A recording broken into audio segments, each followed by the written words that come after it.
नमस्कार, मेरा नाम है डॉक्टर पुरु धवन और आज इस वीडियो में हम बात करने वाले हैं वो है हॉट टब थेरेपी के बारे में। अक्सर हम नेट पे जब भी सर्च करते हैं किडनी फेलियर तो बहुत सारे आपको चाइनीज़ हॉस्पिटल या फिर आपको इंडियन हॉस्पिटल ऐसे दिख जाते हैं जो हॉट टब थेरेपी को प्रमोट कर रहे होते हैं कि पानी में बैठने से किडनी ठीक हो जाती है। तो उसी को आज हम गहराई से समझने की कोशिश करेंगे कि इसके फ़ायदे हैं, इसके क्या फ़ायदे हैं, क्या नुकसान है, करना चाहिए, नहीं करना चाहिए और साइंटिफिकली बॉडी में क्या होता है। तो आपको समझने की ज़रूरत है कि हमारी बॉडी में जो वेस्ट मटेरियल है वो कई तरीके से बाहर निकलता है, यूरिन के रास्ते, स्टूल के रास्ते और पसीने के रास्ते। तो जब हमारी किडनी खराब होनी शुरू होती है तो हम क्या देखते हैं कि किडनी फिल्टर आउट नहीं कर पा रही वेस्ट मटेरियल को, बॉडी में वेस्ट मटेरियल इकट्ठा हो रहा है। अब ये जो वेस्ट मटेरियल इकट्ठा हो रहा है उसे स्टूल से निकालने का रास्ता अच्छा नहीं होता, स्टूल के रास्ते वो नहीं निकल पाता, बट हमारे पास एक और रास्ता रह जाता है, वो है पसीने के थ्रू।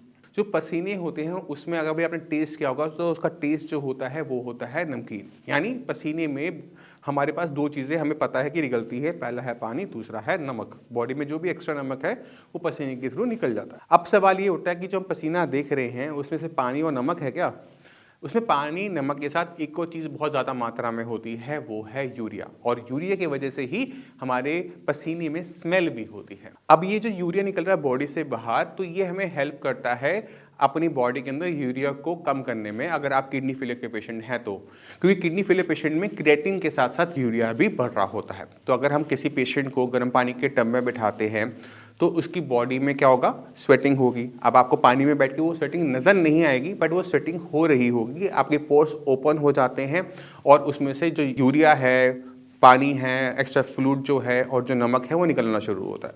तो होता ये है कि पेशेंट को सिम्टोमेटिक आराम मिल जाता है। पेशेंट कहता है कि मेरी जो भूख नहीं लग रही थी, मेरी भूख लगने लग गई। रिपोर्ट में यूरिया भी डाउन हो जाता है, मगर क्रिएटिनिन डाउन नहीं होता। मैं फिर कह रहा हूँ, क्रिएटिनिन डाउन नहीं होता, किडनी ठीक नहीं होती। क्योंकि आप जिस पानी में बैठे वो पानी आपकी बॉडी में अंदर एंटर नहीं कर रहा, आपकी किडनी तक नहीं जा रहा। अब जब वो किडनी तक कुछ गया ही नहीं तो किडनी को ऐसा क्या मिला कि वो अपने फंक्शन को सुधार ले। गर्म पानी में बैठने से हमें यूरिया के सिम्टम्स में आराम मिलता है, बट किडनी फेलियर में आराम नहीं मिलता। क्रिएटिनिन की वैल्यूज बढ़ती चली जाती हैं।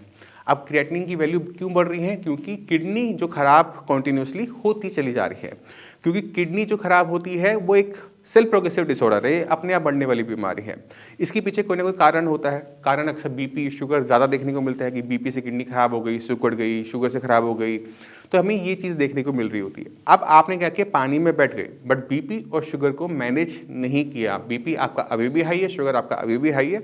तो उसका इम्पैक्ट क्या देखोगे कि किडनी कॉन्टिन्यूसली खराब डैमेज लेती रहती है और जैसे जैसे डैमेज बढ़ता चला जाता है क्रिएटिनिन की वैल्यूज बढ़ती चली जाती हैं।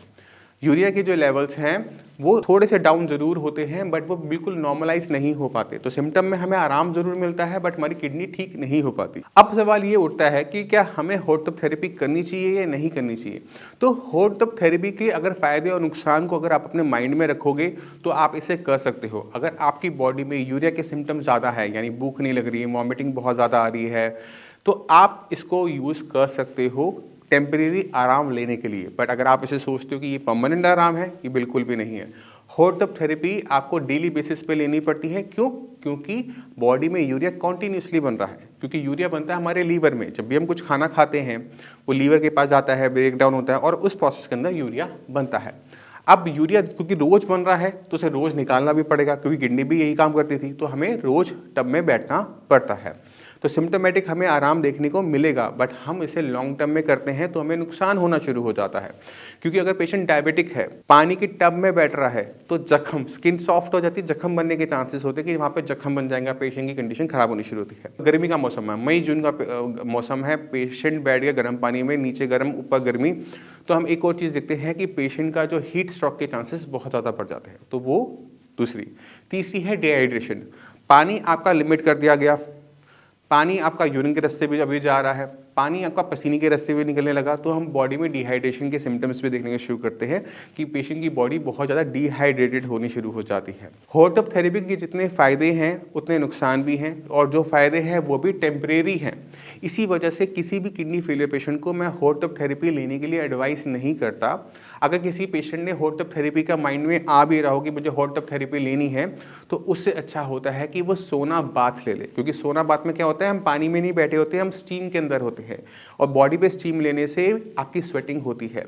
और क्योंकि इसमें हम बिल्कुल पानी के कांटेक्ट में बहुत ज़्यादा नहीं है, तो इसके रिजल्ट्स सेम आपको देखने को मिल जाएंगे कि हॉट टब थेरेपी की तरह, बट जो नुकसान है हॉट टब थेरेपी के वो थोड़े से इसमें कम हो जाते हैं।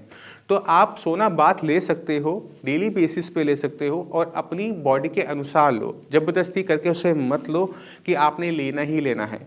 ठंड के मौसम में सोना बाथ लेना अच्छा है, हॉट टब थेरेपी भी फायदेमंद है, बट गर्मी के मौसम में अगर आप हॉट टब थेरेपी या सोना बाथ ले रहे हो तो उससे और कॉम्प्लिकेशंस पैदा हो सकती हैं। समझने की ज़रूरत है कि अगर किडनी खराब हो रही है तो किडनी खराब होने के पीछे जो कारण है, बीपी, शुगर, अगर आपने उन्हें अनकंट्रोल छोड़ा हुआ है और आप सोच रहे हो कि इस थेरेपी से मैं ठीक हो जाऊंगा, तो ये आपकी सबसे बड़ी गलतियों में से एक है। आपको शुरुआत करनी चाहिए कि किडनी मेरी क्यों खराब हुई, किस वजह से खराब हुई।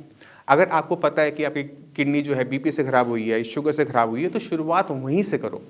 बीपी को कंट्रोल में लेकर आओ, शुगर को कंट्रोल में लेकर आओ, क्योंकि बीपी शुगर एक बार कंट्रोल में आ गए तो किडनी को और नया नुकसान नहीं होगा। जो हो चुका है, बट नया नुकसान ना होने की वजह से क्रिएटिनिन लेवल आपके स्टेबल हो जाएंगे।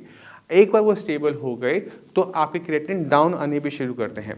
किडनी फेलियर के पेशेंट की किडनी लें और उसे हम कट करके देखें तो उसमें कुछ पार्ट ऐसा होता है जो स्क्लेरोस्ड होता है। स्क्लेरोस मतलब हार्ड हो गया, डेड हो गया, आपकी भाषा में हम कह सकते हैं कि डेड हो गया। कुछ पार्ट ऐसा होता है जो इन्फ्लेम्ड होता है। अब वो एक्यूट इन्फ्लेमेशन भी होती है, क्रॉनिक इन्फ्लेमेशन भी होती है।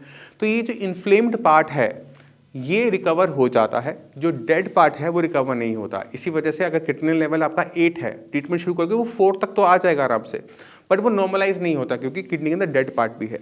और कोई भी डॉक्टर, कोई भी मेडिसिन, कोई भी पैथी किसी भी डेड चीज़ को जिंदा नहीं कर सकती आज की डेट में। फ्यूचर में मैं कुछ नहीं कह सकता, बट आज की डेट में हम जिंदा नहीं कर सकते किसी मरे को।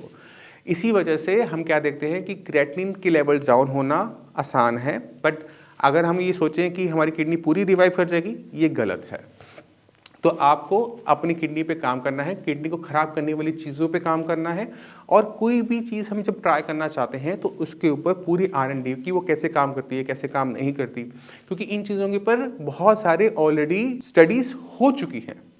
और जो चीज़ मैं आपको बता रहा हूँ उन स्टडीज़ को देखते हुए, अपने जो एक्सपीरियंस है उसको डालते हुए बता रहा हूँ कि हमें ये जो हम एक्सपेरिमेंट करते हैं आँख बंद करके, वो मत कीजिए। उसको आप अंडरस्टैंड करने की कोशिश करेंगे, आपको समझ में आ जाएगा उसके फ़ायदे और उसके नुकसान भी।